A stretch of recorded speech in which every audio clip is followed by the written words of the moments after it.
मैं doctor Shilpa Yadav, assistant professor botany, government Dungar college Bikaner. आज के इस वीडियो लेक्चर के माध्यम से हम बैक्टीरिया में रिप्रोडक्शन यानी जनन के बारे में अध्ययन करेंगे।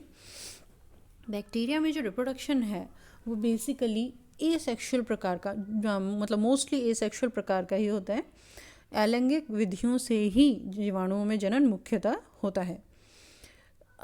लेकिन इसका अर्थ कदापि ये नहीं है कि यहाँ पर सेक्सुअल रिप्रोडक्शन जो है वो बिल्कुल ही मौजूद नहीं है, क्योंकि सेक्सुअल रिप्रोडक्शन यहाँ पर जेनेटिक रिकॉम्बिनेशन के रूप में या एक्सचेंज ऑफ जेनेटिक मटेरियल, आनुवंशिक पुनर्योजन या आनुवंशिक पदार्थ के विनिमय के द्वारा होता है। लेकिन सेक्सुअल रिप्रोडक्शन की बात हम अगले वीडियो लेक्चर में करेंगे। आज हम इसमें एसेक्सुअल रिप्रोडक्शन के बारे में पढ़ते हैं। तो सबसे कॉमन जो मेथड है, सबसे पहले उसे ही लेते हैं, बाइनरी फिशन या द्विखंडन। मोस्ट कॉमन मेथड है और सबसे सरल है।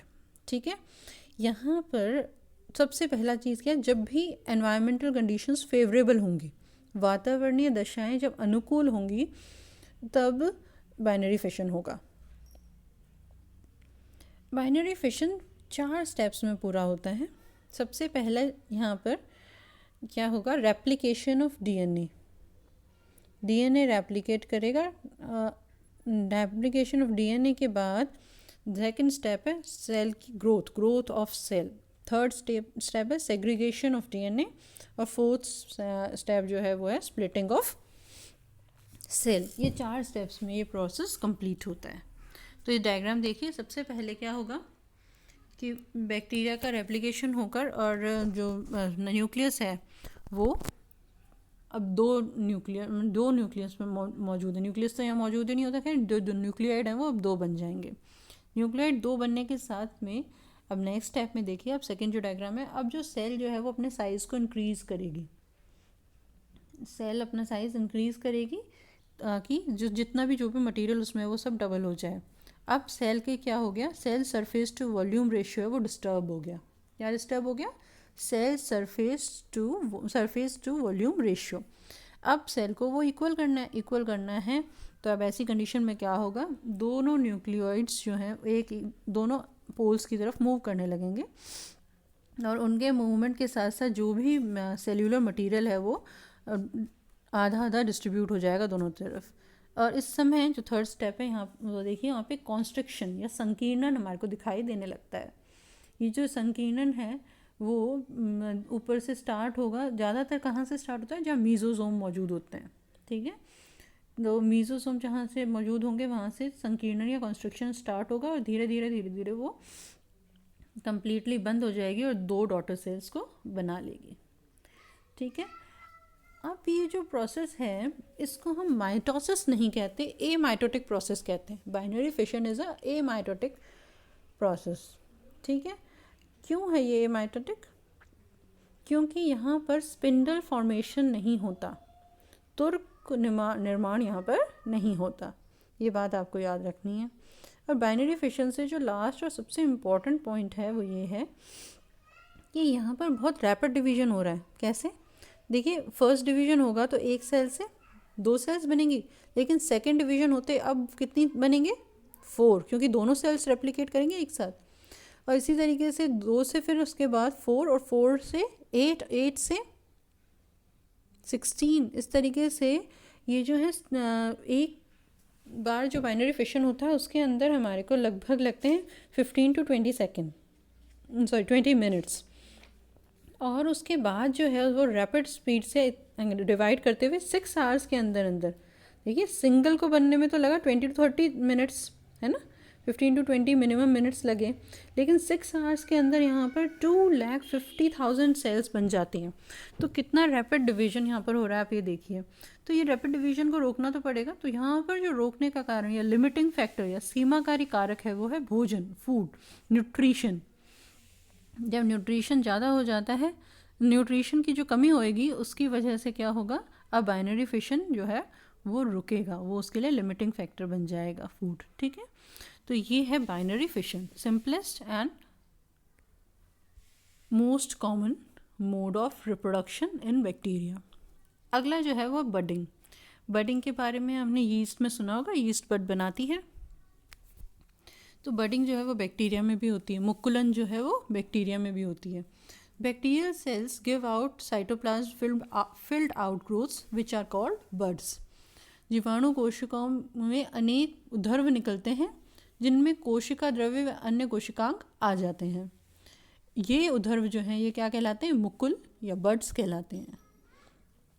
ठीक है, अब जैसे ही ये बड्स बनेंगे फिर बाद में यहाँ पर क्या आ जाएगा, न्यूक्लियोइड डिवाइड रेप्लिकेट होगा, रेप्लिकेट होके एक न्यूक्लियोइड भी इसके अंदर आ जाएगा और एक कॉन्स्ट्रक्शन बन जाएगा, संकीर्णन बन जाएगा, और ये बाकी प्लांट्स बाकी जो बैक्टीरिया है जो जिसे कहें मदर जो सेल है उससे अलग हो जाएगा।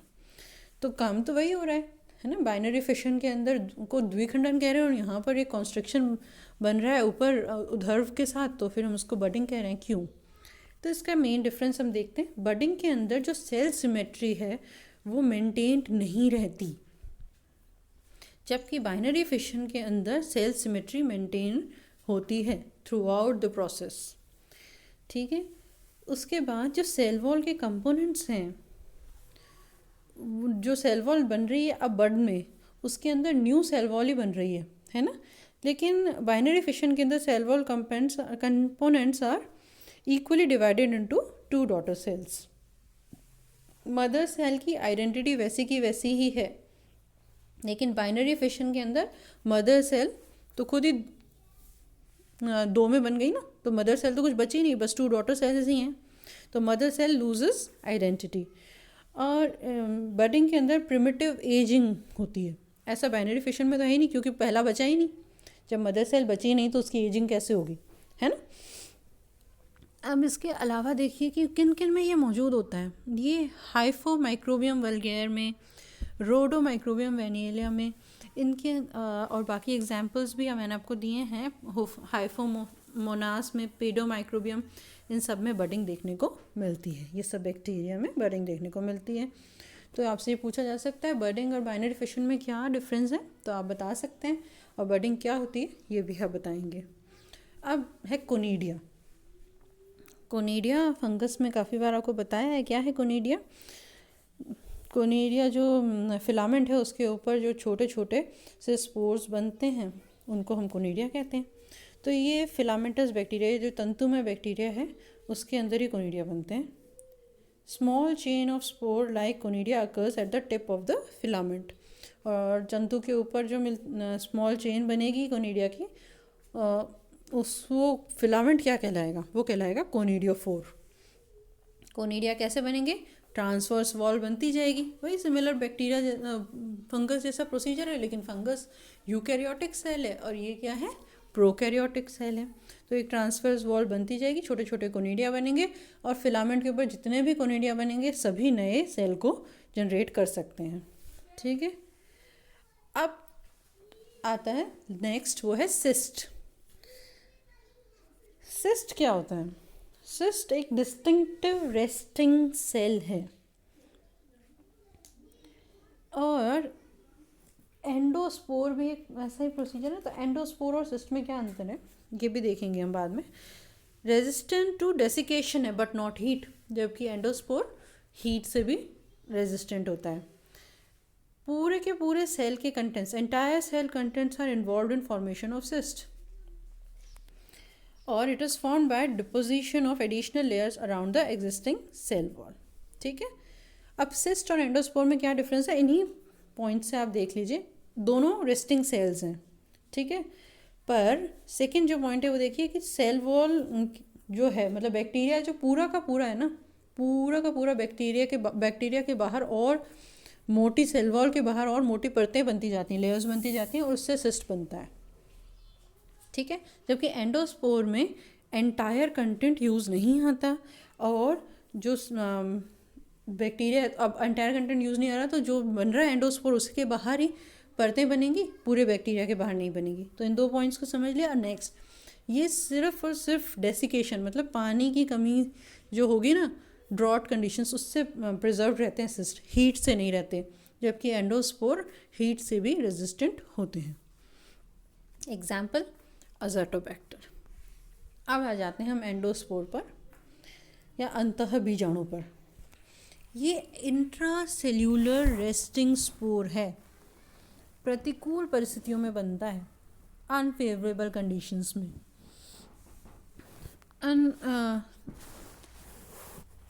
इसके बाद इसकी पोजीशन की बात करें तो ये टर्मिनल, सब टर्मिनल या सेंट्रल पोजीशन पे मौजूद हो सकती है।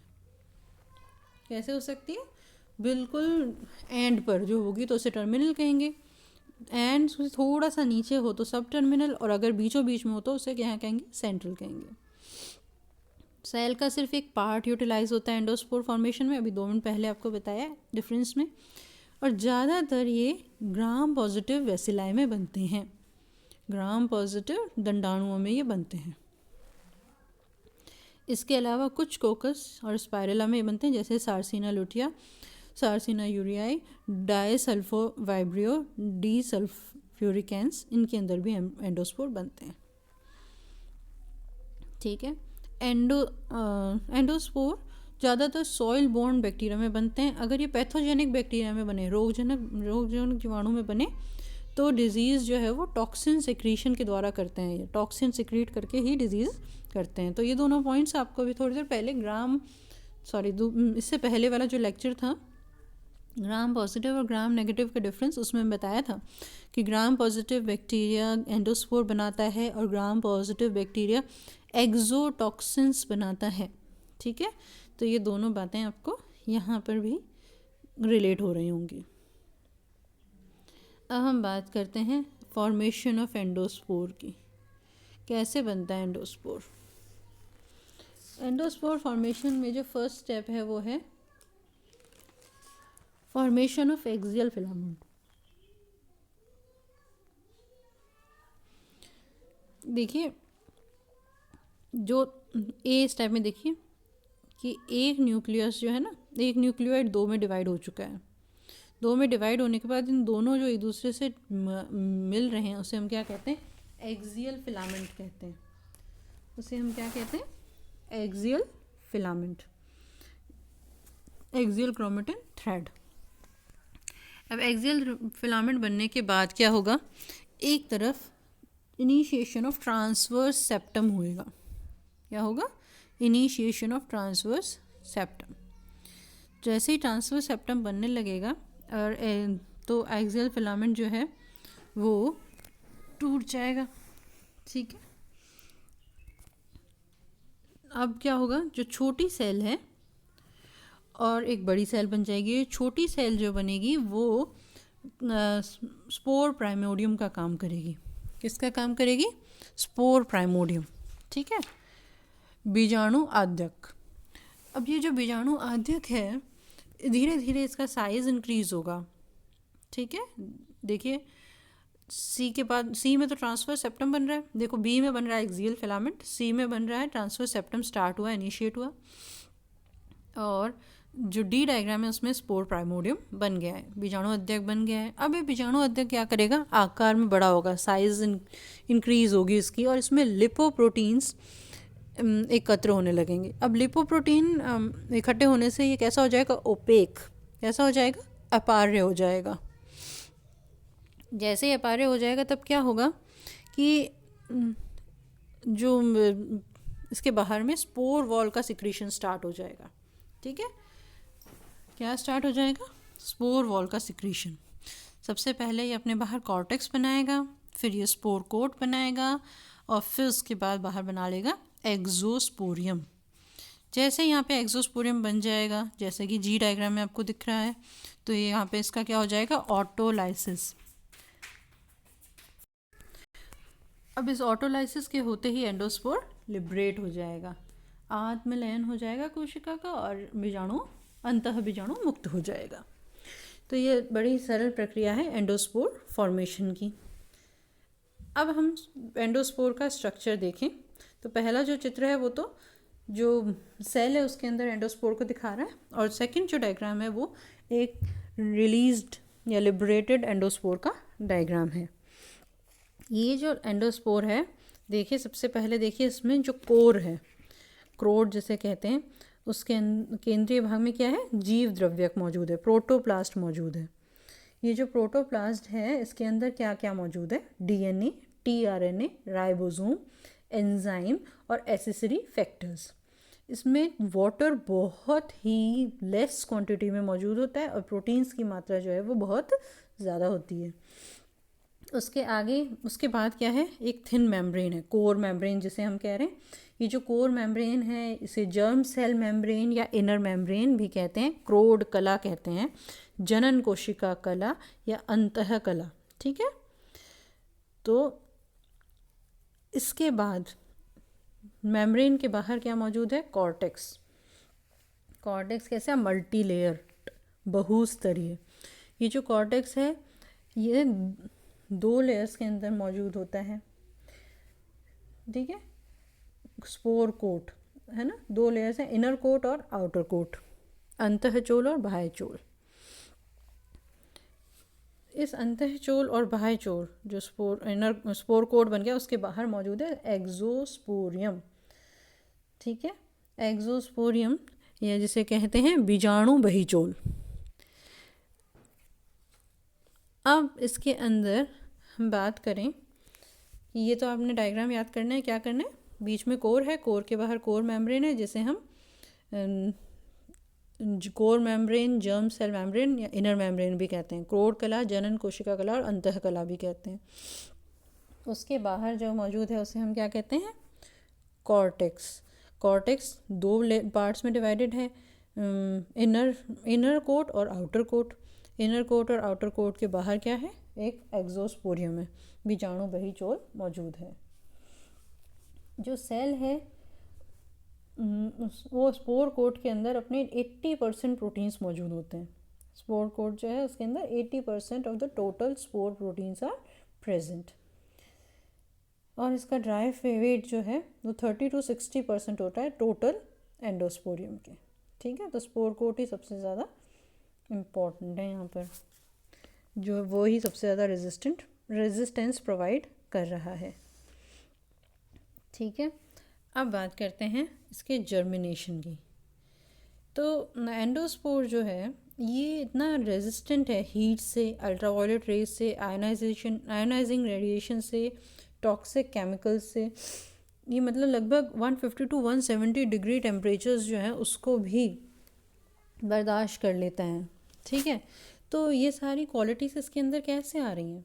सबसे पहली बात ये है कि इसके अंदर कोई भी डिटेक्टेबल मेटाबॉलिक एक्टिविटी नहीं दिखाई देती। ठीक है, दूसरा इसके अंदर वाटर जो है वो बहुत ही कम मात्रा में मौजूद होता है।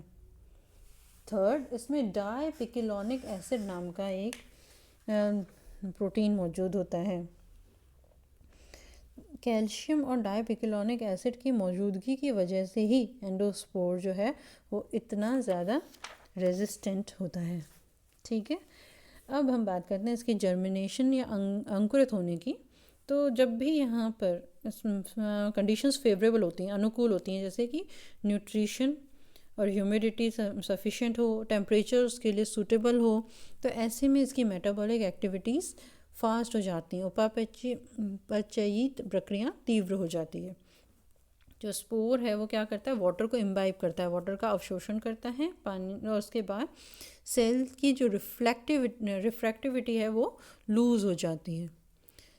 ठीक है, कैसे लूज़ हो गई, क्योंकि स्पोर कोट जैसा कैसा हो जाएगा, अब फूल जाएगा, स्वेल हो जाएगा और कोमल हो जाता है, सॉफ्ट हो जाएगा ये, है ना, फूल के। और उसके बाद क्या होगा, स्पोर कोट रप्चर हो जाएगी, स्पोर कोट फटेगी तो स्पोर वॉल जो है वो तो नई कोशिका का नई जो वेजिटेटिव सेल है ना उसका वॉल बना लेगी।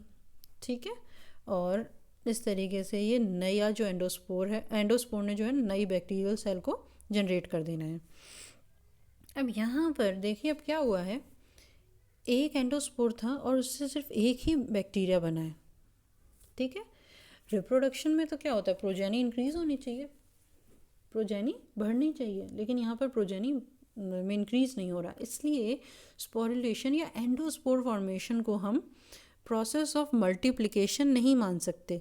एक रिप्रोडक्शन का मेथड नहीं मान सकते।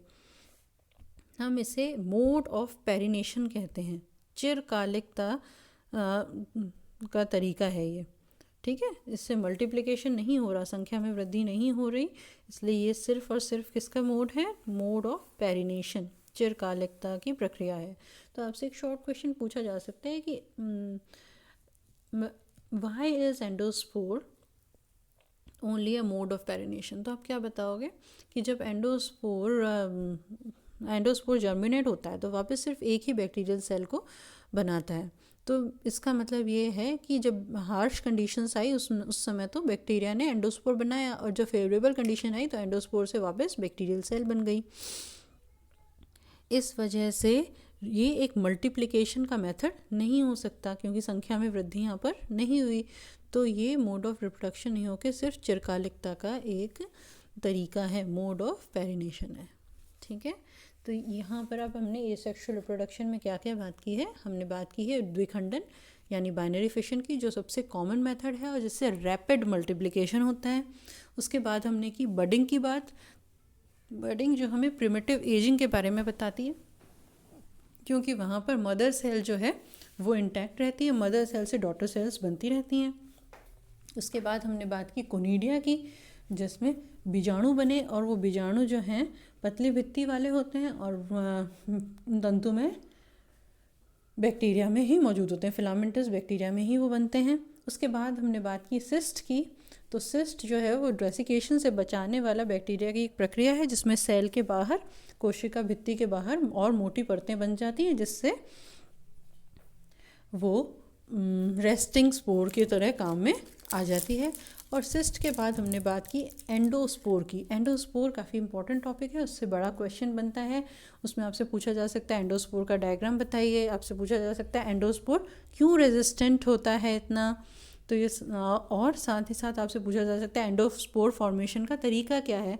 तो इसमें 4-5 इंपॉर्टेंट क्वेश्चंस बनते हैं, और इनको आप ठीक से पढ़िए, और अगर वीडियो लेक्चर को पुनः सुन सकते हैं अगर आपको अभी समझ में नहीं आया हो तो। धन्यवाद।